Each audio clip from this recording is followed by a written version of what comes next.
हमें बचपन में स्कूल में बहुत कुछ सिखाया जाता है, जैसे अकाउंट्स, इकोनॉमिक्स, मैथमेटिक्स, साइंस, यहाँ तक कि कुकिंग और ड्राइंग भी। लेकिन वे हमें सबसे ज़रूरी चीज़ तो सिखाना भूल ही गए हैं, जो कि है इन्वेस्टमेंट अर्थात निवेश। हम देशभक्ति की बात करते हैं, हम आर्मी की बात करते हैं, लेकिन हम एक बात भूल जाते हैं कि एक देश को उसका बिजनेस महान और सशक्त बनाता है। बिजनेस की वजह से ही हमारे ग्रॉस डोमेस्टिक प्रोडक्ट जीडीपी भी बढ़ती है, हमारी इकोनॉमी भी बढ़ती है। इसकी वजह से लोगों को जॉब्स मिलती है, काम मिलता है, फाइनली देश की ग्रोथ होती है। लेकिन क्या हमने कभी सोचा है कि बिजनेस कैसे ग्रो करता है? वे तब ग्रो करते हैं जब कोई उनमें पैसा इन्वेस्ट करता है। आज हम इसी बारे में सीखेंगे कि आखिर इन्वेस्टमेंट क्या होता है, कंपनी कैसे ग्रो करती है, हम किन किन चीज़ों में पैसा इन्वेस्ट कर सकते हैं। तो हम उम्मीद करते हैं कि आप इस बुक समरीज को उतना ही एंजॉय करेंगे जितना हमने इसे बनाने में एंजॉय किया है। तो स्टार्ट करने से पहले यदि आप हमारे चैनल पे नए आए हो तो प्लीज़ चैनल को सब्सक्राइब कर दीजिए, ताकि इसी तरह की बुक समरीज और मोटिवेशन वीडियो आपको मिलती रहे। तो स्टार्ट करते हैं हम आज की book summaries. Learn to earn, a short history of capitalism. सबसे पहले ये समझते हैं कि आखिर कंपनी होती क्या है। जब कई लोग एक साथ मिलकर एक बिजनेस करना चाहते हैं तो वे एक कंपनी बनाते हैं। कंपनी बनाना कोई मुश्किल काम नहीं है, बस आपको कुछ लीगल पेपर देने होंगे, फीस भरनी होगी, फिर कंपनी बन जाती है। अब तो ये और भी आसान हो गया है। भारत सरकार ने केवल आधार कार्ड सबमिट करने पर ही कंपनी फॉर्मेशन की अनुमति दी है। कई लोग सोचते हैं कि कंपनी मतलब एक बिल्डिंग या एक ऑफिस होता है, लेकिन कंपनी कुछ लीगल पेपर्स का एक फोल्डर है। लोग नज़र में कंपनी एक अलग इंसान होता है, जैसे कि आप और मैं, जिसे गवर्नमेंट सजा भी दे सकती है, उस पर फाइन भी लगा सकती है। इसका फायदा ये है कि मान लीजिए आपने एक कंपनी खोली, आपने उस कंपनी में 1 लाख रुपए इन्वेस्ट किए।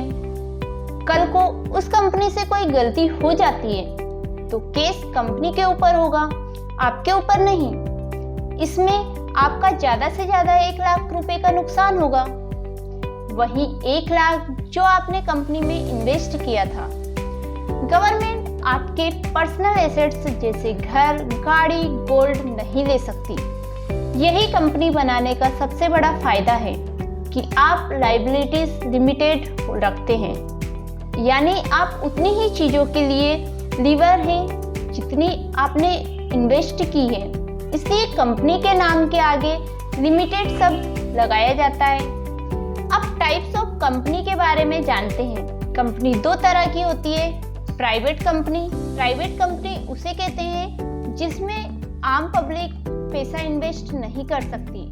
अगर आपको किसी प्राइवेट कंपनी में हिस्सा चाहिए तो एक ही रास्ता है, आपको ओनर से शादी करनी पड़ेगी। पब्लिक कंपनी, ये वे कंपनीज होती है जिनके शेयर मार्केट में खरीदे और बेचे जा सकते हैं। इनके शेयर कोई भी खरीद सकता है, चाहे आप अमीर हो या गरीब, बस आपके पास इन्हें खरीदने के लिए पैसा होना चाहिए। जब भी हम किसी कंपनी के शेयर खरीदते हैं तो लीगली हम कंपनी के मालिक बन जाते हैं। बेशक छोटे से ही सही, लेकिन मालिक जरूर बनते हैं। हम अपनी पसंद की किसी भी कंपनी के शेयर खरीद सकते हैं। The basic of investing. अक्सर देखा गया है कि ज्यादातर लोग जिंदगी में काफी लेट इन्वेस्टमेंट करने के बारे में सोचते हैं, क्योंकि उनका ये कहना होता है कि अभी जॉब नहीं लगी, मैं अपनी जिम्मेदारी को पूरा कर लूं। लेकिन हम जितनी जल्दी इन्वेस्टमेंट करना शुरू करते हैं उतना ही ज्यादा हमें फायदा होता है। इन्वेस्टमेंट का सबसे पहला रीजन है कि हमें सेविंग करने की शुरुआत करनी होगी। इसे एक एग्जाम्पल से समझते हैं। एक लड़का राजीव है जिसकी अभी नई नई जॉब लगी है, जिसे लोगों को दिखाना है कि वह अमीर बन चुका है। वे सोचता है कि अब क्यों ना एक अच्छी सी 20 लाख तक की गाड़ी ले लूं। इसे खरीदने के लिए वे लोन लेता है। वे अपनी सारी सेविंग निकालकर 2 लाख का डाउन पेमेंट देता है, फिर 18 लाख का लोन ले लेता है। उसने 5 साल का लोन 11.6% के रेट पर लिया। अब हर महीने वे लगभग 40,000 उसकी इंस्टॉलमेंट भरता है। शुरू में राजीव जब भी अपनी नई गाड़ी कहीं पार्क करता तो लोग वाह वाह करने लग जाते, लेकिन 5 सालों के बाद गाड़ी पुरानी सी लगने लगी। अब एसी गाड़ी को देखकर कौन वाह वाह करेगा, लेकिन एसी गाड़ी खरीदने के चक्कर में राजीव ने लोन ले लिया। वही लोन को चुकाने के लिए उसे 6 लाख रुपए एक्स्ट्रा देने पड़े, यानी कि एक गाड़ी पर 20 लाख की जगह 26 लाख खर्च हुए।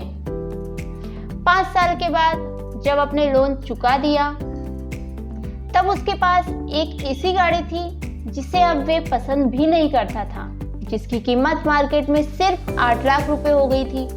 वहीं दूसरी तरफ राजेश नाम के एक दूसरे समझदार लड़के को भी बिल्कुल सेम सैलरी पर जॉब मिली थी।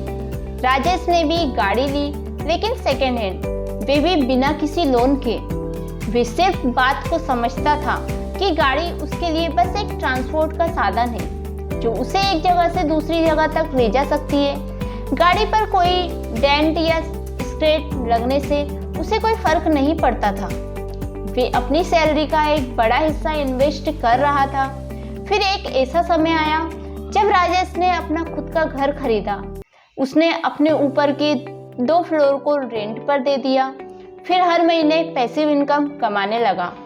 पैसिव इनकम वे होती है जिसमें किसी भी इंसान को एक्टिवली कुछ नहीं करना पड़ता, लेकिन फिर भी उसकी कमाई होती रहती है। अब राजेश को अपनी सैलरी के साथ साथ रेंट भी मिल रहा था, यानी कि वे समझ गया था पैसों से और ज़्यादा पैसे कैसे बना जाते हैं, यानी अपने पैसों का सही इस्तेमाल कैसे किया जाता है। 5 बेसिक इन्वेस्टमेंट्स।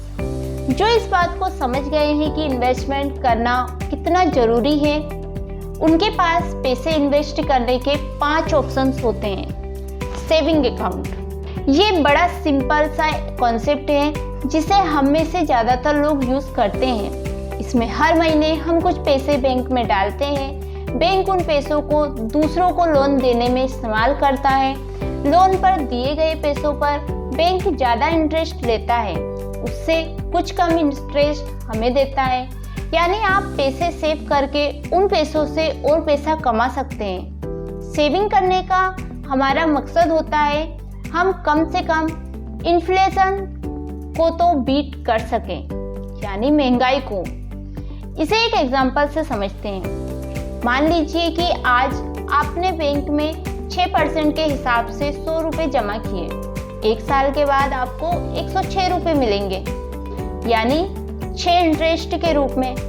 लेकिन बदकिस्मती से उस साल इन्फ्लेशन भी 6% ही था, यानी जो सामान आप पहले 100 रुपये में खरीदे थे, आज वही सामान आपको 106 रुपये में मिलेगा। इसका मतलब ये हुआ कि आपका रियल रिटर्न 0% हुआ, यानी आपका पैसा आपके लिए कुछ नहीं कमा सका। इन्वेस्टमेंट इन कलेक्टिबल, इसका मतलब ये होता है कि किसी एक ऐसी चीज को खरीदना जिसके लिए फ्यूचर में लोग हमें ज़्यादा पैसे देने के लिए तैयार हो जाए। एग्जाम्पल के लिए पुराने सिक्के, कोई एंटीक आइटम, कोई यूनिक पेंटिंग etc। जब हम इन चीज़ों में इन्वेस्ट करते हैं तो हम सोचते हैं आने वाले समय में ये लोगों को ज़्यादा अप्रियर करेगी। जैसे मोनालिसा की पेंटिंग, लोग हमें उसके लिए ज़्यादा पैसे देंगे, लेकिन इसका सबसे बड़ा नुकसान ये है, हो सकता है कि ये सामान टूट जाए, जल जाए या चोरी हो जाए। ऐसी सिचुएशन में हमारी इन्वेस्टमेंट 0 हो जाती है। हाउस एंड अपार्टमेंट, ये एक ऐसा इन्वेस्टमेंट है जिसे एक अच्छा इन्वेस्टमेंट कहा जा सकता है, क्योंकि इसमें हम अदर पीपल मनी का इस्तेमाल करते हैं, यानी दूसरों के पैसों का यूज़ करके अमीर बन सकते हैं। जिसका मतलब है कि इस तरह से इन्वेस्टमेंट करने के लिए लोन मिल जाता है। इसमें अक्सर लोग घर की पूरी कीमत का सिर्फ 20% डाउन पेमेंट अपनी जेब से खर्च करते हैं, बाकी 80% लोन से आता है। ज़्यादातर लोगों का घर में इन्वेस्टमेंट करने का मकसद ये होता है कि उसे रेंट पर दे सकें, जिससे उनकी रेंटल इनकम इतनी हो जाए कि वे लोन की इंस्टॉलमेंट से ज़्यादा हो, ताकि उनकी जेब से लोन का 1 रुपया भी खर्च ना हो। देखा जाए तो उसे वे प्रॉपर्टी 20% जो उसने डाउन पेमेंट दिया था उस पर मिली है। इतना ही नहीं, लोन चुकाने के बाद भी उसे उस घर को रेंटल इनकम मिलती रहेगी, यानी जिंदगी भर के लिए पैसिव इनकम जनरेट हो गई है। इसके साथ ही जब जब उसके घर की कीमत बढ़ेगी, उसकी रेंट वर्थ भी बढ़ती जाएगी। इन्वेस्टमेंट इन बॉन्ड्स बस एक कागज का टुकड़ा होता है जो ये कहता है कि आपने किसी को लोन दिया है, जिसे आपने लोन दिया है वे कब और कितने पैसे आपको देगा, क्योंकि सेविंग अकाउंट से ज़्यादा इंटरेस्ट बॉन्ड्स में मिलता है, इसलिए लोग बॉन्ड्स में भी इन्वेस्ट करते हैं। गवर्नमेंट से लेकर पब्लिक कंपनी सब हमें बॉन्ड्स बेचती है, यानी हमसे लोन लेती है। अगर हम रिस्क लेने से डरते हैं या हम सिक्योर माइंडसेट के हैं तो हम गवर्नमेंट बॉन्ड्स खरीद सकते हैं, क्योंकि बैंक की तरह ही उनके पीछे भी गवर्नमेंट का सपोर्ट होता है। दूसरा ऑप्शन है पब्लिक कंपनी से बॉन्ड्स लेना। सबके मन में ये डाउट्स होता है, अगर हमने किसी कंपनी के बॉन्ड्स खरीदे फिर वे कंपनी बंद हो गई तो क्या होगा? इस केस में हमारे पैसे तब भी सिक्योर रहेंगे, क्योंकि अगर कंपनी का दिवाला निकल जाता है तब इस कंपनी के एसेट्स की नीलामी की जाती है। इस नीलामी से जो पैसा आता है वे सबसे पहले बॉन्ड्स होल्डर को दिया जाता है, उसके बाद में शेयर होल्डर्स को। हमारी इन्वेस्टमेंट तब रिस्क में होती है जब कंपनी के सारे एसेट्स को बेचने के बाद भी इतने पैसे इकट्ठे नहीं होते हैं कि सभी बॉन्ड्स होल्डर के पैसे चुकाए जा सकें। इसी वजह से कई लोग गवर्नमेंट बॉन्ड्स में पैसा इन्वेस्ट करना पसंद करते हैं। इन्वेस्टमेंट इन स्टॉक्स। कई लोग स्टॉक्स यानी शेयर को ही बेस्ट इन्वेस्टमेंट मानते हैं, क्योंकि इनकी रखवाली हमें नहीं करनी पड़ती। इस तरह के इन्वेस्टमेंट में कंपनी जितने % ग्रो करेगी, हमारी वेल्थ भी उतने % ही ग्रो करती रहेगी। इसमें सबसे इंटरेस्टिंग बात तो ये है कि हमें उस कंपनी में कोई भी काम नहीं करना पड़ेगा। जो कंपनी के बॉन्ड होल्डर्स होते हैं, यानी जिन्होंने कंपनी को लोन दिया है, उन्हें बस उतने ही पैसे दिए जाते हैं जितना उस बॉन्ड सर्टिफिकेट में लिखा होता है। फिर वे कंपनी आगे चलकर चाहे माइक्रोसॉफ्ट या रिलायंस ही क्यों ना बन जाए। लेकिन जो शेयर होल्डर्स होते हैं वे कंपनी की ग्रोथ का पूरा मजा उठाते हैं, यानी अगर कंपनी 20% बढ़ेगी तो उनकी इन्वेस्टमेंट भी 20% ही बढ़ेगी।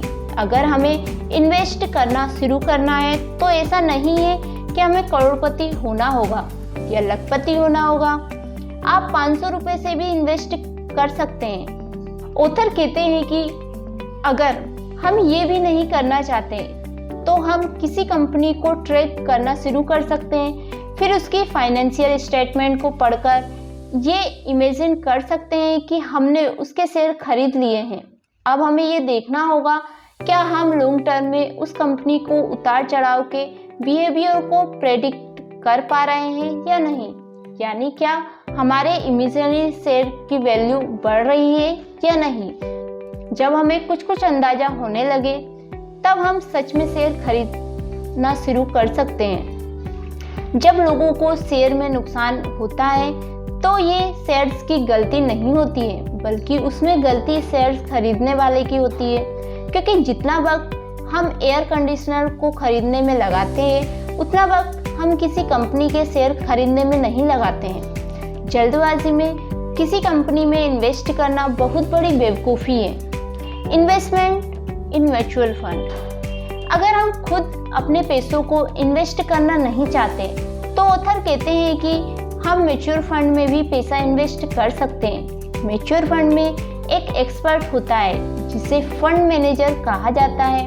इसका काम है मार्केट में अलग अलग कंपनी की स्टडी करना, ये देखना कि कौन सी कंपनी फ्यूचर में ग्रो कर सकती है।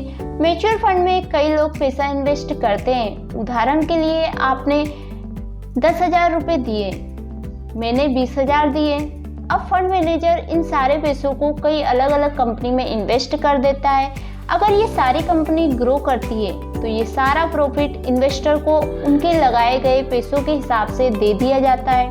इसी तरह अगर लॉस होता है वे भी इन्वेस्टर को ही सहना पड़ता है। अब क्योंकि फंड मैनेजर हमारे लिए काम करता है तो वे इसके लिए हमसे कमीशन लेता है, जिसे एक्सपेंसेस रेशियो कहा जाता है।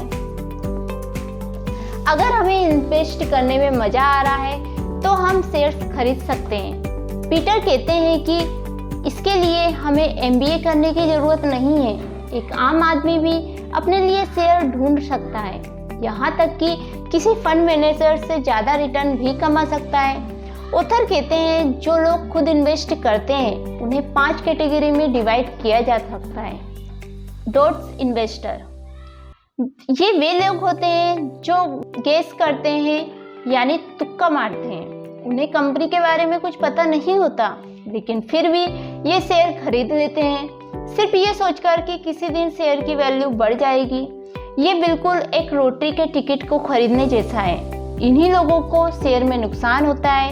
इन्हीं की वजह से लोग शेयर मार्केट के साथ नेगेटिव इमोशन जोड़ देते हैं। हॉट टिप्स इन्वेस्टर, ये लोग पार्टी में आए हुए मेहमानों दोस्तों से टिप्स लेते हैं। अगर कोई कहता है रिलायंस के शेयर के दाम बढ़ने वाले हैं, ले लो, तो ये सचमुच शेयर खरीद लेते हैं। एजुकेटेड इन्वेस्टर, इनमें ये टीवी पर बोलने वालों लोगों की टिप्स को सुनते हैं। हालांकि ये पिछले दोनों कैटेगरी से कुछ बेहतर होते हैं, फिर भी इसमें गलत डिसीजन लेने का चांस ज़्यादा होता है क्योंकि लाखों लोग इन्हीं टिप्स को सुनकर शेयर खरीद लेते हैं, जिसकी वजह से किसी को भी फायदा नहीं होता है। ब्रोकर टिप्स इन्वेस्टर, हम लोग एक ब्रोकर की टिप पर डिसीजन लेते हैं। ब्रोकर जब आपसे कहता है कि मैंने कंपनी को एनालिसिस किया है, इन कंपनीज में इन्वेस्ट कर दीजिए, आपका पैसा डबल हो जाएगा। हो सकता है कि आपका ब्रोकर इंटेलिजेंट हो, उसने सच में कंपनी का एनालाइज किया हो। कमीशन बेसिस पर काम करते हैं, यानी वे उन स्टॉक्स को खरीदने के लिए कहेंगे जिसमें आपको ज़्यादा फायदा हो। डूइंग ऑन रिसर्च इन्वेस्टर, ये खुद अपनी समझ से कंपनी की स्टडी करते हैं, फिर अपनी तसल्ली के बाद इसमें पैसा इन्वेस्ट करते हैं। ये सबसे बेस्ट इन्वेस्टर होते हैं। अगर आप एक बेसिक इन्वेस्टर भी हैं लेकिन इस कैटेगरी में आते हैं तो बहुत हाई चांस है कि आप सक्सेसफुल होंगे। तो दोस्तों, ये थी book summaries earn to learn की। अभी तक आपने जो भी सीखा वो पूरी बुक का अंश मात्र था। यदि आप इस बुक को पूरा पढ़ना चाहते हो तो आपको लिंक डिस्क्रिप्शन में मिल जाएगी, जहां से आप इस बुक को ऑर्डर करके पूरा पढ़ सकते हो। तो मिलते हैं हम नेक्स्ट वीडियो में, तब तक के लिए बाय बाय, टेक केयर।